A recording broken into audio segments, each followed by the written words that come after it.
Trust isn't broken in a single moment. It crumbles slowly, quietly, while you're too in love to notice. Samantha Blake's fingers hovered over her husband's laptop keyboard, her heart racing as she stared at the blank password field.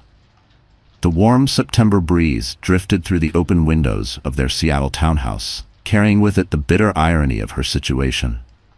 After 8 years of marriage, she never imagined she'd be here, trying to guess Ryan's password just to send an urgent email to her department head, while her own laptop lay broken on the office floor. "Come on, Sam," she whispered to herself, tucking a strand of auburn hair behind her ear. The password prompt blinked, expectant and unforgiving. Then she remembered Ryan's mother's maiden name and his birth year. He had always been sentimental about family. The screen unlocked. Relief flooded her as she opened the browser to access her university email, but a notification popped up from Ryan's messaging app. Normally, Sam would have ignored it. She respected his privacy. But something caught her eye. A message preview from someone named Lena. "Missing you already last night." The world tilted. With trembling fingers, Sam clicked the message. The full conversation history loaded, stretching back years. Pictures, late-night chats, secret meetings, plans for weekend getaways disguised as business trips. The most recent message was from just that morning, only hours after Ryan had kissed her goodbye and said he loved her. The room spun. Sam gripped the edge of the desk, her knuckles white. 8 years of marriage, 8 years of trust, 8 years of building a life together. And all the while, Ryan had been weaving a careful web of lies with a woman 12 years his junior. Her phone buzzed. A text from Ryan. "Hope you're having a good day, sweetheart. Can't wait for our anniversary dinner tonight." Their anniversary. The realization hit like a punch to the gut. Sam scrolled further through the thread. A message from 3 weeks ago stood out. "Already booked the cabin for next month. We'll celebrate our own special day while she thinks I'm at the Chicago conference." Bile rose in her throat. Sam rushed to the bathroom, barely making it in time before vomiting into the toilet. Cold tile pressed against her knees as memories flooded in. Late nights at the office, the mysterious trips, Ryan's increasing protectiveness over his phone. The signs had been there. She had just trusted him. After rinsing her face, Sam stared into the mirror. The woman looking back was pale, shaken, with eyes that had aged in minutes. At 33, she thought she'd had it all figured out. A solid academic career, a beautiful home, and what she believed was a rock-solid marriage. Her phone buzzed again. This time, it was Jasmine Cruz, her best friend since college. "Lunch? Today I'm in your area," the message read. Samantha Blake's hands trembled as she typed her reply. "Rain check. Something's come up." She couldn't face anyone right now, not even Jasmine. She needed time to think, to plan. Returning to Ryan's study, Sam began taking screenshots of the messages, emailing them to herself. She worked with methodical focus, detaching from the emotional chaos swirling inside her. Years of academic research had taught her to be thorough, to document everything. She wouldn't let Ryan gaslight her. She wouldn't let him deny what she now knew. As she sifted through the threads, more painful truths emerged. Lena wasn't just any assistant. Ryan had hired her 3 years ago, brought her to their home for dinner parties, let her smile at Sam across the table, and accept her hospitality. All while sleeping with her husband. The betrayal went deeper than physical intimacy. There were messages filled with dreams, fears, and secrets. Ryan had shared parts of himself with Lena that he had stopped sharing with Sam long ago. In one message he wrote, "You understand me in ways she never could." Sam closed the laptop. A surreal calm settled over her, the kind that comes when the ground beneath you shifts so violently, nothing feels real anymore. She moved through the house like a shadow, pulling her largest suitcase from the hall closet. Their bedroom, her bedroom, suddenly felt foreign. Had Lena ever been here? She packed deliberately. Clothes, important documents, photos of her family, her mother's jewelry.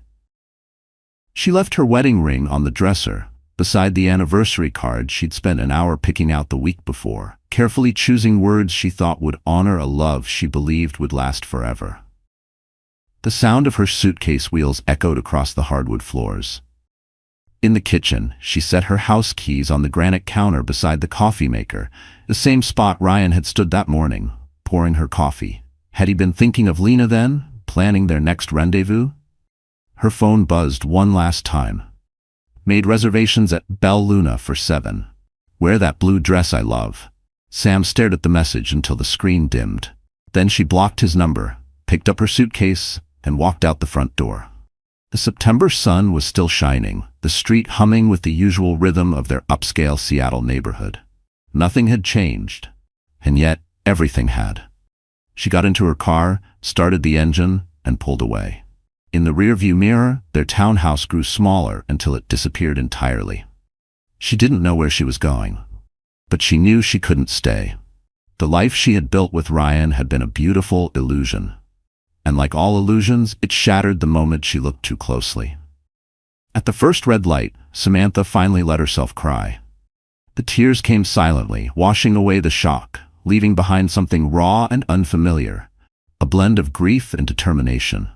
She thought of all the students she'd counseled over the years, young women navigating crises of their own. She'd always told them that endings were just beginnings in disguise. Now it was time to take her own advice. The light turned green. Samantha Blake wiped her eyes, pulled out her phone, and dialed Jasmine's number. Her friend picked up on the first ring. "Hey, about that lunch," Sam said, her voice steady despite the tears still running down her cheeks. "I could really use it right now, and maybe your spare bedroom, for a few days." "Samantha, what's wrong? Where are you?" "I'll explain everything. But first, I need you to promise me something. Anything. Promise me you won't let me go back. No matter what Ryan says, no matter what I say in a weak moment. Promise me you'll remind me that I deserve better than this." There was a pause. Then Jasmine's voice came through, strong and certain. "I promise. Now tell me where you are. I'm coming to get you." Sam pulled into a coffee shop parking lot, the same one where she and Ryan had their first date 9 years ago. It felt fitting that this would be the place she'd begin her new life. She gave Jasmine the address and leaned back in her seat, watching strangers move in and out of the cafe, each with their own story, their own heartbreaks and triumphs. Today, her story was changing. Today, she was choosing herself. In a few hours, Ryan would return home to an empty townhouse. He'd find her ring, her keys, and the unspoken end of their marriage. He'd try to call, to explain, to beg. But Sam wouldn't be there to listen. She would be with Jasmine, planning her next steps, beginning the long process of rebuilding her life from the ground up. The idea should have scared her. Instead, under the weight of pain and betrayal, something unexpected stirred in her chest. Hope. Not hope for reconciliation or for Ryan to change, but hope for herself, for the woman she could become now that the illusion was shattered. Her phone lit up with a text from Jasmine. "On my way. Hang in there, warrior." Sam smiled through her tears. Maybe that's what she was now, a warrior. Not one who fought with weapons, but one who fought for herself, for her dignity, for her future. A warrior who walked away from a battlefield disguised as a perfect life, choosing the uncertain road of self-discovery over the familiar lie of a broken marriage. The afternoon sun stretched long shadows across the pavement. In a few hours it would set, and with it, the life Samantha had once known. But tomorrow, the sun would rise again, and she would rise with it, stronger, wiser, and finally truly free. Jasmine's spare bedroom felt like a life raft in a storm. 2 weeks had passed since Sam left the townhouse. 2 weeks of dodging Ryan's increasingly desperate attempts to reach her. He had tried everything. Calls from unknown numbers, relentless emails, even showing up at her university office. The department secretary, more perceptive than she let on, had become an expert at turning him away. Morning light filtered through the unfamiliar curtains as Sam sat cross-legged on the borrowed bed, staring at her laptop screen. Dozens of missed calls and unread emails from Ryan cluttered her phone, but one message stood out. An offer for a teaching position at Berkeley. She'd applied months ago, never really thinking she'd consider moving across the country. Now, the thought of putting 3,000 miles between herself and Seattle felt like a gift. A soft knock interrupted her thoughts. Jasmine stood in the doorway, 2 steaming mugs in hand. "You're up early," she said, crossing the room to sit beside Samantha. "More divorce paperwork?" Sam accepted the coffee gratefully. "Actually, no. Remember that position I applied for at Berkeley? They want me to fly out for an interview next week." Jasmine's eyes widened. California. That's actually perfect timing. Sam hesitated before responding. Yeah, especially after this morning. Jasmine raised an eyebrow. I got a rejection email from one of the other schools I applied to, the one back east. Jasmine frowned. Oh no, I'm sorry. It's okay. I didn't even realize how much I was still hoping for that one, Sam admitted. It just reminded me that this road I'm choosing isn't going to be easy. Not every door is going to open. She stared down at her coffee. But maybe that's the point. I'm not looking for easy anymore. I'm looking for right. She paused, studying Sam's face. Are you thinking about taking it? I'm thinking about a lot of things. Sam took a sip, letting the warmth spread through her chest. Yesterday, I was reviewing my Intro to Psychology lecture notes, and something clicked. All these years, I've been teaching students about human behavior, about resilience and growth through trauma. Maybe it's time I started applying those theories to myself. What do you mean? I've been looking into counseling programs, specialized certifications in trauma and personal development. If I'm going to start over, why not really start over? Jasmine's face broke into a wide smile. Now that sounds like the Sam I know, the one who graduated top of our class while working 2 jobs. Not the one who spent 8 years dimming her light for Ryan Carter. The name stung, but Sam knew Jasmine was right. She'd poured everything into being the perfect wife, the steady partner, and somewhere along the way, she'd lost track of herself. Ryan's betrayal had broken her world, but maybe it had needed breaking. I have a meeting with Dean Richardson this afternoon, Sam said, closing her laptop. I'm going to resign. Are you sure? You love teaching. I do. But right now, every classroom, every hallway at that university is filled with memories of Ryan. And if I'm serious about this new direction, I need to commit completely. The rest of the morning passed in a blur of preparation. Sam chose her outfit carefully, a navy blue blazer and a pencil skirt that made her feel like she was walking into battle. As she applied her makeup, she studied her reflection. The dark circles under her eyes had begun to fade, replaced by something else. Determination, perhaps, or the first glimpses of hope. The university campus buzzed with early autumn energy. Students rushed between buildings, their backpacks heavy with textbooks and ambition. Samantha Blake remembered being like them once, so sure that life would unfold exactly as planned. Now she knew better. Dean Richardson's office felt smaller than she remembered. The elderly administrator listened patiently as Sam explained her decision, his weathered face betraying no surprise. I had a feeling this was coming, he said finally, adjusting his wire-rimmed glasses. Ryan Carter's daily appearances haven't gone unnoticed. Are you sure this is what you want? It's what I need, Sam replied, her voice steady. I've already applied to several counseling programs. I think helping others through their own transformations might be my true calling. The dean nodded thoughtfully. You've always had a gift for connecting with students in crisis. Maybe this is where that gift was leading you all along. He pulled a letter from his desk drawer. I took the liberty of preparing a letter of recommendation. Whatever path you choose, you have my full support. Tears pricked at Sam's eyes, but she held them back. Thank you, sir, for everything. Leaving the office, Sam felt lighter, like she'd just set down a weight she hadn't even realized she was carrying. Her phone buzzed, another call from Ryan. This time, instead of ignoring it, she answered. Samantha, thank God. Please, just let me explain. There's nothing to explain, Ryan. Her voice came out calm, more than she expected. I'm not calling to reconcile. I'm calling to let you know I've retained a lawyer. You'll be receiving divorce papers by the end of the week. Silence stretched between them, heavy with everything left unsaid. Finally, Ryan's voice broke. I never meant to hurt you. Lena, it just happened. No, Ryan, it didn't just happen. You made choices, hundreds of them, every day for years. You chose to hire her, to pursue her, to lie to me. Those weren't accidents, they were decisions. I'll end it with her. I'll do anything. I've already ended it, she cut in. Our marriage. I'm moving to California. Another pause, longer this time. California? Samantha, please, we can fix this. We can go to counseling. I'm going to counseling, she interrupted again. For myself. I'm rebuilding my life, Ryan, without you.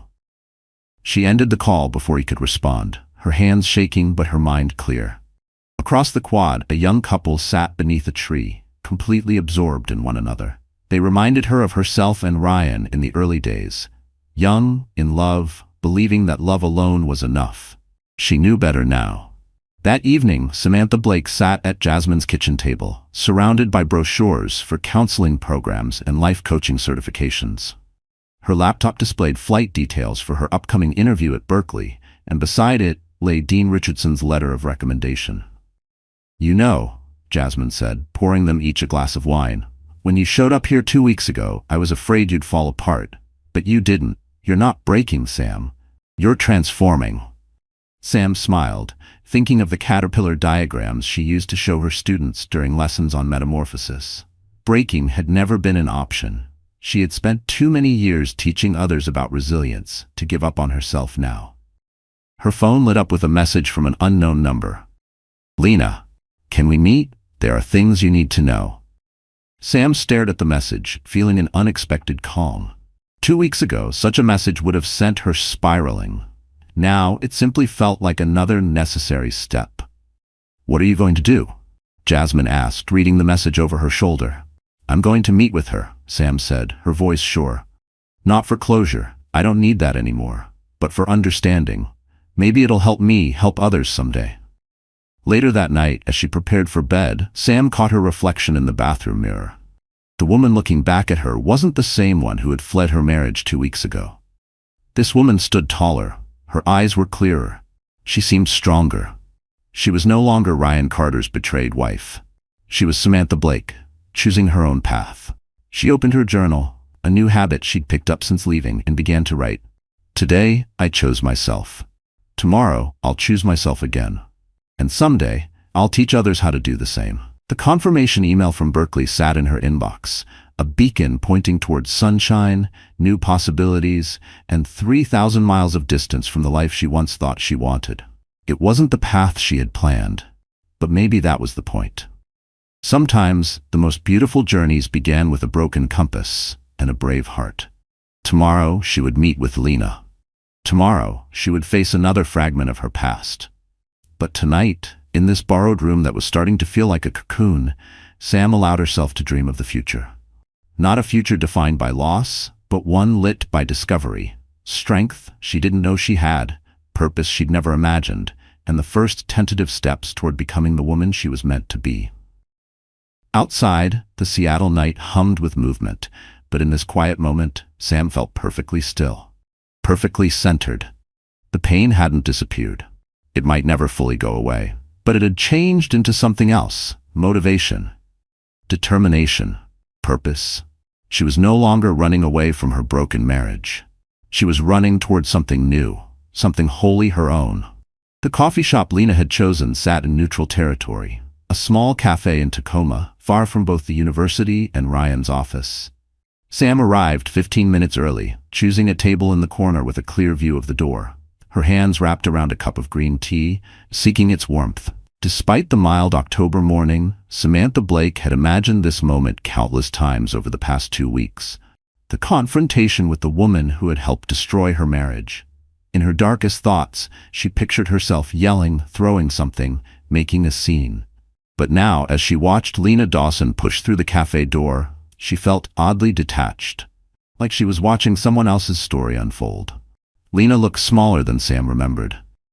The confidence that had always irritated her at company functions had evaporated. Designer clothes and flawless makeup couldn't hide the dark circles under her eyes or the anxious way she clutched her purse. She ordered at the counter before making her way toward Sam's table, heels clicking softly against the hardwood floor. "Thank you for meeting me," Lena said, sliding into the chair across from her. Her voice was barely above a whisper. "I almost didn't come," Sam replied honestly, "but I think we both need this." Lena hesitated, looking down into her coffee. "I wasn't sure if you'd show up," she admitted. "Not after what happened last week." Sam raised an eyebrow. "What happened?" "Your name came up at the office. One of the old partners. He made a joke about your divorce, about how quick you were to move on. And I didn't defend you." Sam blinked, taken aback. "You didn't?" "I froze," Lena said, ashamed.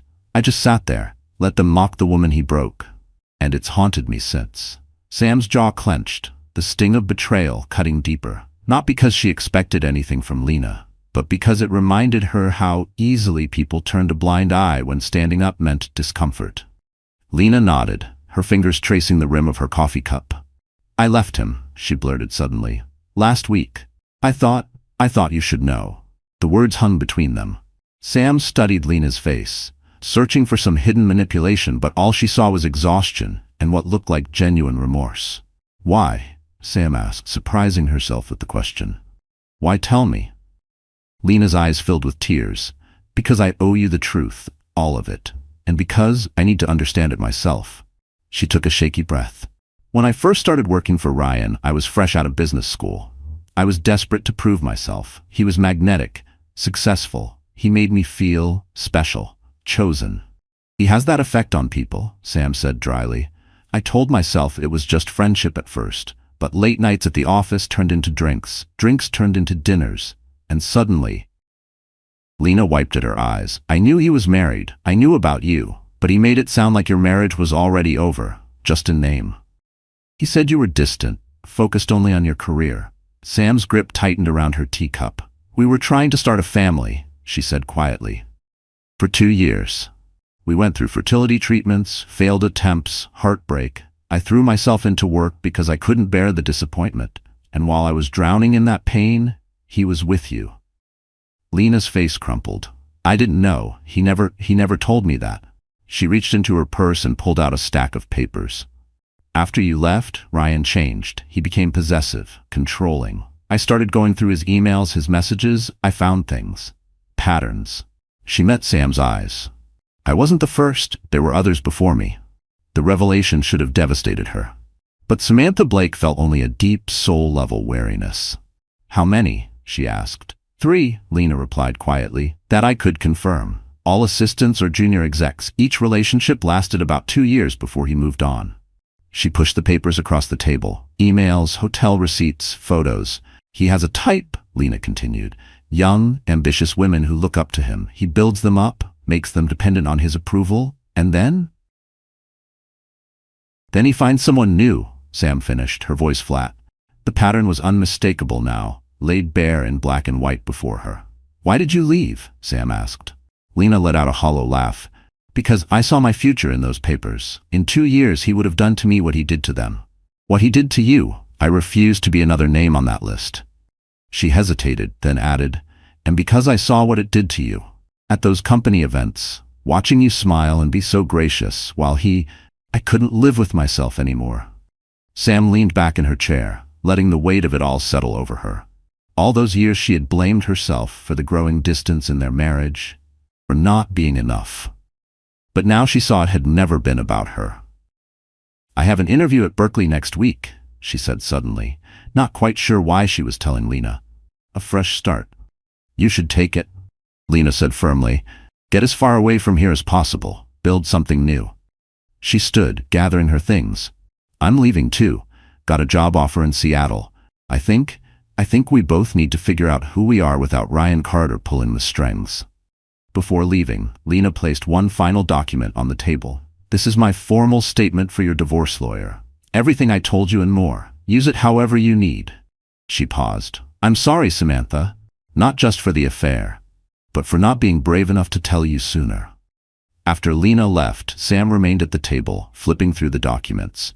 Each page revealed another layer of Ryan's deception, a new facet of the man she thought she knew. The man she had loved had never really existed.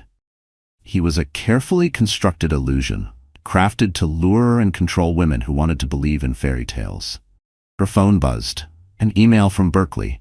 Interview confirmed. Flight details, campus photos, sun-drenched buildings and palm-lined walkways promised something she hadn't realized she needed so badly: distance, perspective, renewal. That evening, Sam sat in Jasmine's living room, sharing everything she had learned.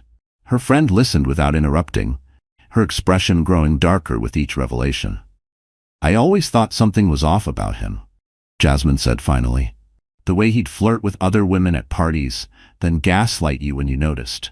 God, Sam, I'm sorry I didn't say something sooner." "We see what we want to see," Sam replied, surprised by the calm in her voice. "I chose to see the man I wanted him to be. I thought he was someone he wasn't," Samantha Blake said softly. She pulled out her laptop and opened the psychology program application she had been working on. You know what's strange? Learning all this, it doesn't hurt the way I thought it would. It feels like validation, like finally having proof that I wasn't crazy, that my instincts were right all along. Jasmine watched as Sam began typing into the form with renewed purpose. You're going to help a lot of people, she said. All this pain, all this betrayal, you're going to turn it into something meaningful. That's the plan, Sam replied, thinking of all the women Ryan had left in his wake. Herself, Lena, and the others she'd never even met. Someone needs to help people recognize these patterns before they tear their lives apart. Someone needs to teach them that love shouldn't require losing yourself. Later that night, Sam wrote in her journal, Today I met the other woman, and instead of an enemy, I found another survivor. We're all just trying to find our way through the dark, believing in loves that turn out to be mirages. But maybe that's the point, to learn how to be our own light. That night, she booked her flight to Berkeley.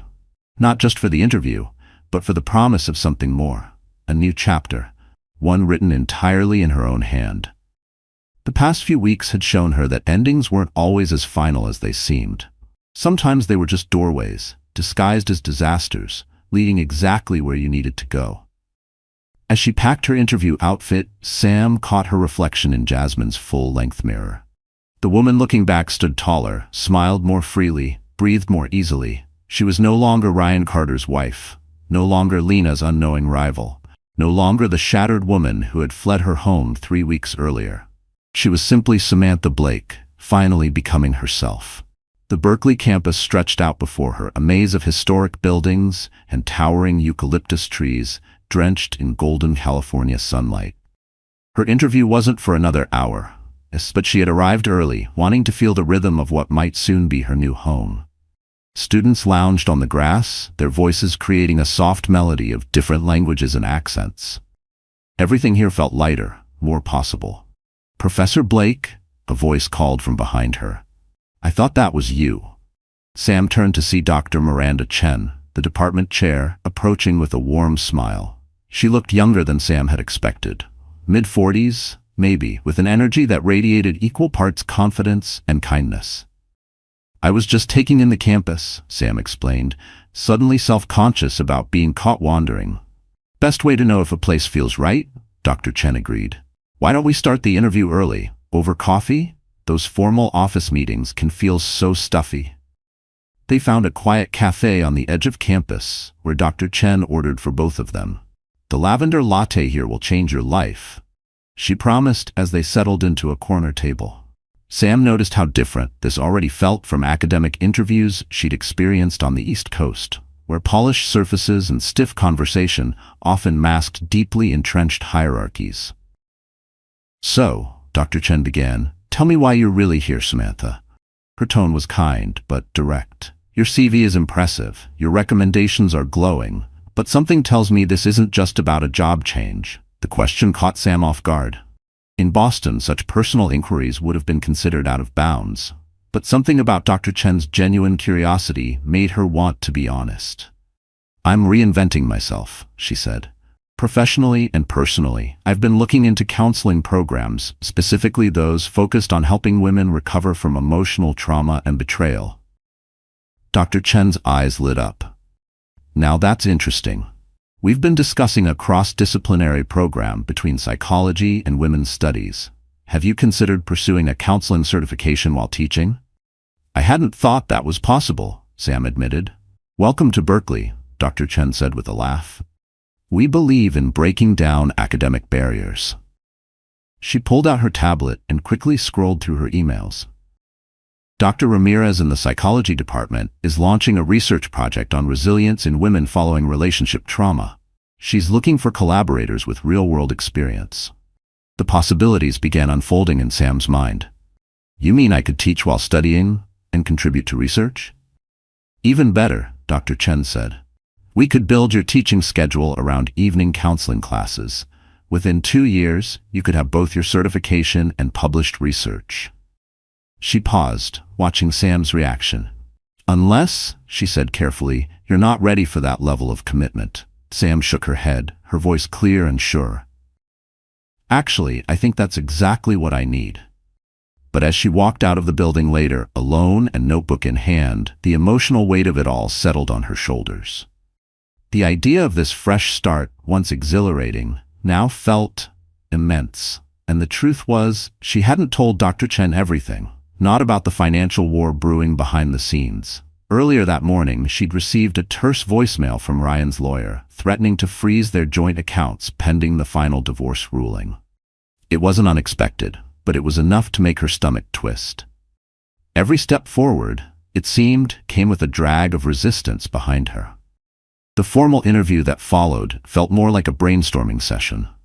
Dr. Chen introduced Sam to other faculty, including Dr. Ramirez, a brilliant psychologist whose passion for trauma recovery matched Sam's own emerging vision. By the end of the afternoon, Sam didn't just have a job offer. She had a complete academic and professional development path laid out before her. As she walked back to her hotel, her head swam with excitement. The California sun was setting, casting warm shades of pink and gold across the sky, colors she'd never seen in Boston. Her phone buzzed. A text from Jasmine. How did it go? Sam stared at the message for a moment, then typed back. It was like finding a door I didn't know I was looking for. They're offering me everything I wanted, and things I hadn't even dared to hope for. I hear a but coming, Jasmine replied. Sam sighed, sinking onto a bench overlooking the bay. No but, she wrote. Just magnitude. This means really leaving everything behind, starting over completely. Isn't that what you want? Yes. Sam paused before typing again. And that's what scares me. For the first time in my life, I'm choosing something entirely for myself. Not for my parents' expectations, not for a relationship, not to please anyone else, just for me. Good, Jasmine replied. It's about damn time. Back in her hotel room, Sam opened her laptop to find an email from her divorce attorney. Ryan was contesting the division of assets, claiming that her sudden departure constituted abandonment. Attached was a long email he'd sent to the attorney, filled with accusations about her mental state and questioning her fitness to make financial decisions. 6 weeks ago, tactics like this would have shattered her. But now, reading Ryan's desperate attempts to maintain control, Samantha Blake felt only pity. She forwarded Lena's documentation to her lawyer with a short note. Use whatever you need. Her phone lit up with another call, this time from an unknown number. She answered, weary but steady. Samantha Blake? This is Rebecca Winters. I found your contact information in some of Ryan's old emails. Sam's breath caught. Rebecca, one of the names from Lena's documents. Yes, Rebecca continued. Lena Dawson reached out to me, told me you're finally leaving him. I wanted you to know you're not alone. There are 4 of us now, all willing to testify if needed. He won't be able to hurt anyone else. Tears welled in Sam's eyes, but they weren't from pain. Thank you, she whispered, for being brave enough to come forward. After the call, Sam stood at her hotel window, watching the lights of San Francisco shimmer across the bay. The women Ryan had hurt were finding one another, forming an unexpected network of strength. Their shared pain was becoming something powerful: justice, healing, prevention. She opened her journal, something she now did instinctively each night. Today, I saw my future. Not just a new job or a new city, but a new purpose. All those years teaching psychology, I thought I was preparing students for exams. Now I know I was preparing myself to help others find their way out of the dark. Her laptop chimed, an email from Dr. Chen. This one with housing suggestions and an invitation to join other female faculty members for dinner the next time she was in town. The warmth in her words, the effortless inclusion into a community of strong, supportive women, made Sam's decision crystal clear. She began drafting her acceptance email, her fingers flying across the keyboard with conviction. The position at Berkeley wasn't just a job, it was a calling. A chance to turn her pain into purpose. Her experience into expertise, her breakdown into a breakthrough. A text flashed on her phone. The lawyers don't have to handle this. We can work it out. Please come home, Ryan. Sam smiled sadly, thinking of the woman she had been just weeks ago, the one who might have clung to such a plea. But that woman was gone. She had been replaced by someone stronger, someone clearer, someone who finally understood her worth. Sam deleted the message without replying and returned to her acceptance email. Outside, the Bay Area fog was beginning to roll in, wrapping the city in its soft, mysterious embrace. But Sam had never seen her path more clearly. Tomorrow, she would fly back to Boston to pack up her life and say goodbye to the city that had witnessed her greatest love and deepest betrayal. But tonight, in this quiet hotel room high above the bay, Samantha Blake was already home. Not in a place, but in herself. She was no longer running from her past. She walked with purpose, every step bringing her closer to the woman she was always meant to become. 6 months had passed, and Berkeley had transformed from a promise into a home. Samantha Blake's office in the psychology department overlooked a courtyard where students gathered between classes, their voices floating up through her open window on the warm spring breeze. The walls around her were decorated with photos from this new life, hiking in Muir Woods with colleagues, celebrating the holidays with Dr. Chen's family, speaking at her first counseling symposium. That morning, the last box from Boston had arrived. Jasmine had been cleaning out her garage and discovered it tucked away. Old photos, cards, remnants of a life that felt increasingly far removed. Sam had left the box unopened on her desk, choosing instead to focus on preparations for that evening's event. The Women's Center was hosting its first Healing Through Growth workshop, and Sam was the keynote speaker. Her research with Dr. Ramirez had evolved into a groundbreaking program that merged academic psychology with practical strategies for survivors of emotional trauma. Already, women from across the country were reaching out, sharing their stories, asking for guidance. A knock at the door interrupted her focus. Dr. Ramirez stepped inside, her vibrant energy instantly filling the room. "Ready for tonight?" "Almost," Sam said, gathering her notes. "I didn't expect this many registrations for our first workshop." "Word travels fast in survivor communities," Dr. Ramirez said. Then she hesitated. "Speaking of which, security just called. Ryan Carter booked a flight to Oakland this morning." Sam's hands stilled on her papers. She'd known this day might come. The divorce had been finalized 3 months earlier, thanks in large part to the testimony from his former assistants. Ryan hadn't just lost his marriage, he'd lost his reputation, his career. The last Sam had heard, he was trying to piece together a new life in Chicago. "He can't get into the workshop without registration," Dr. Ramirez added quickly. "Campus security is aware." "It's okay," Sam said, surprised by how steady her voice sounded. "Maybe it's time we finally talk."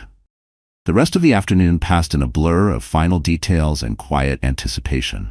At 5, Sam changed into the outfit she had chosen with care, a deep blue dress that made her feel both grounded and powerful.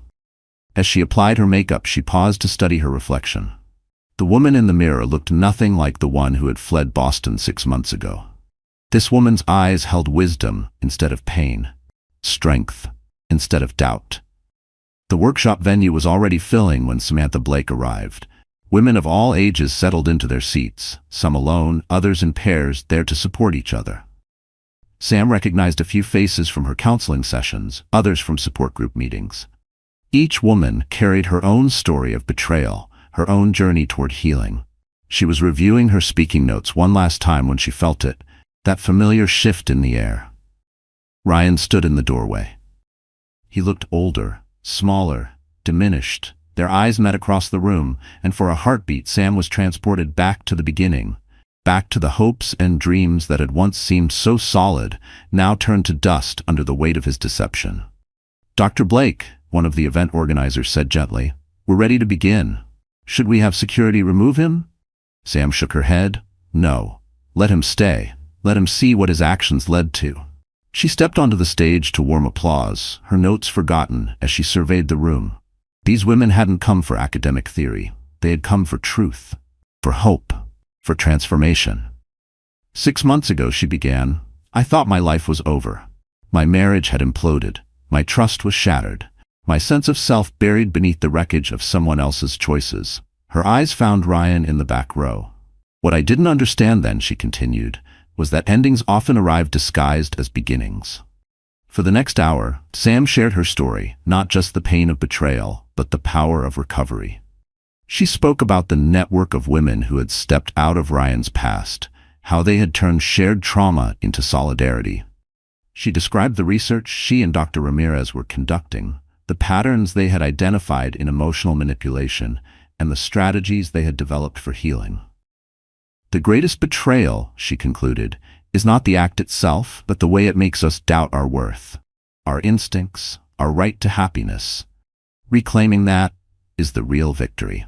During the interactive session that followed, Sam moved among the attendees, listening, guiding, connecting. She caught occasional glimpses of Ryan throughout the evening, watching, listening. The anger she had once felt toward him had softened into something else. Not forgiveness, exactly. Understanding. He was just another broken person, trying to fill his emptiness by breaking others. As the event wound down, he approached her. Security tensed, but Sam quietly waved them off. Up close, the toll the past months had taken on him was unmistakable. The gray in his hair, the lines around his eyes. "You look well," he said softly, "happy." "I am happy," Sam replied, "not despite what happened, but because of how I chose to grow from it. I've been in therapy," he said after a pause, "trying to understand why I hurt the people I claim to love." "And what have you learned?" "That I never really knew how to love. Not you, not Lena, not anyone. I only knew how to possess, how to control." He hesitated, then added, "Watching you tonight, seeing what you've built from the ruins I created. I'm sorry, Samantha, truly sorry." "I know," she said gently, "and I believe you. But this isn't about you anymore, Ryan. It hasn't been for a long time." She turned to gather her things, then paused, remembering the last unopened box from Boston. She opened it quickly and pulled out their wedding album, handing it to him. "I think you should have this. I don't need it anymore." He accepted it with trembling hands. "Are you happy here? Really?" Sam looked around the room, at the women sharing their stories, at Dr. Ramirez already discussing future workshops, at the life she had built from the ashes of her old one. "I'm more than happy," she said. "I'm myself." After he left, Samantha returned to her office to gather her thoughts. The campus had quieted, but the lights in the windows across the quad still glowed. Other lives, other stories, other journeys unfolding in the dark. She opened her journal, the same one she'd started the day she left Boston, and wrote, "Today I faced my past without flinching. Today I stood in my truth and watched it light the way for others. Today I realized that some breaks are clean, not because they don't hurt, but because they heal into something stronger than before." Her phone buzzed. A message from Jasmine. "Heard your workshop was a success. Proud of you, warrior."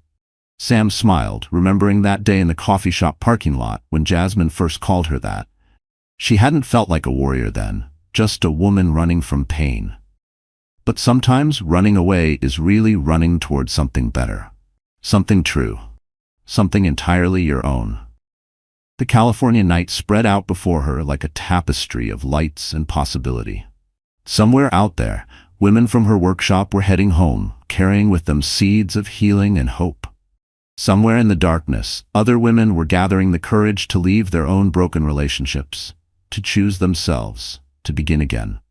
And here, in this office that had become her sanctuary, Samantha Blake was exactly where she needed to be, not at the end of her story, but in the heart of a much larger one. A story about breaking and rebuilding, about turning pain into purpose, about the strength that lives in every woman who dares to write her own ending. She gathered her things, ready to head home. Tomorrow would bring new students, new clients, new chapters in her ongoing research.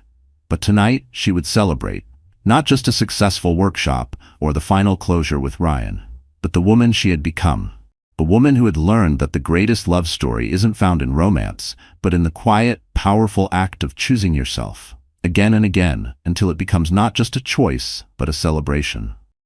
Dear friend, sometimes life doesn't fall apart all at once. It shifts quietly. A glance, a message, a realization. And suddenly you're standing at a crossroads, just like Samantha. You can either stay in the comfort of what you've always known, or take that terrifying, beautiful leap into something new. The Stoics remind us that we don't get to choose what happens to us, but we do get to choose what we do with it. And Samantha, she chose to rise. Maybe you're facing something right now. Maybe you've been carrying questions in your chest, wondering if it's too late to start over, too hard to begin again. If that's you, please hear this. You are not stuck. You are not broken. You are becoming. And every single step you take, no matter how small, is shaping the story you get to live. If this story touched you, please give it a like, share it with someone who might need it, and subscribe so you don't miss what's coming next. You're not just a viewer here. You're part of a growing, healing community. We're in this together.